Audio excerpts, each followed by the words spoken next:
तो उस तार में हमने बंद कली पिरोई। धीरे धीरे वो कली क्या हुई, थोड़ी सी खिली, फिर अर्ध खिली हुई, फिर पूरी खिल गई और फिर मुरझा गई और फिर गिर गई। तो सारी क्रिया किसमें हुई, कली में हुई। तार का कुछ बिगड़ा क्या? तो तार के समान कौन है, मैं आत्मा। और बंद कली के समान क्या है, गर्भ अवस्था। बंद कली के समान गर्भ अवस्था और थोड़ी खिली के समान उत्पत्ति अवस्था और अर्ध खिली के समान बाल अवस्था और पूरी खिलने के समान युवा अवस्था और मुरझाने के समान वृद्ध अवस्था और गिर जाने के समान नाश अवस्था। तो ये सारी क्रिया किसमें होती है, शरीर में। और मैं आत्मा तार के समान हमेशा एक रस हूँ। मुझ आत्मा में कोई क्रिया नहीं है। अब प्रश्न है कि शरीर किससे बना है? किससे बना ये शरीर? 5 महाभूतों से बना है। ये शरीर किसका पुतला है? आपका है क्या? नहीं। आपका है? नहीं। और हो जाए। कैसे जानते हैं इसको? 4-5 दृष्टांत भी आया था ना, कैसे जानते हैं इसको?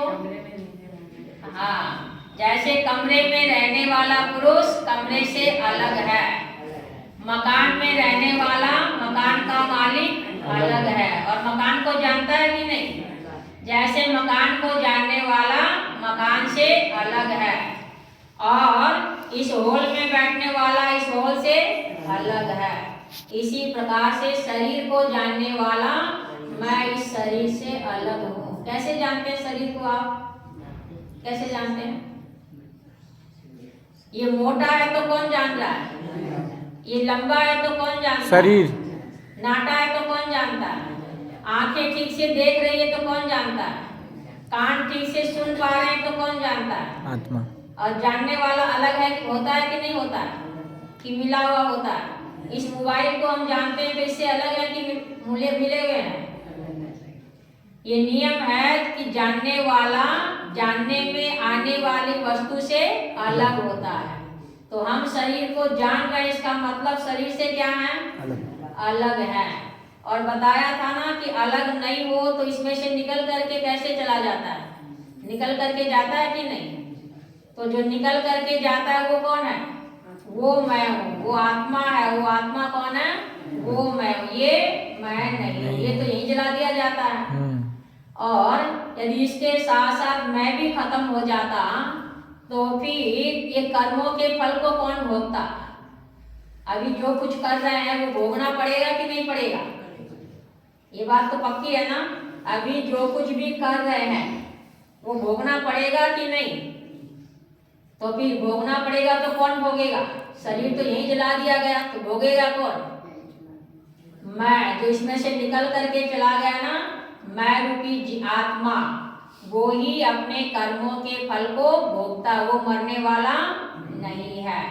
जब तक वो शरीर के साथ मिला हुआ है, इंद्रियों के साथ मिला हुआ है, प्राणों के साथ मिला हुआ है, तब तक वो एक शरीर से दूसरे शरीर में भ्रमण करते रहता है और अपने किए हुए कर्मों का फल दूसरे शरीर में बैठ करके भोगता है।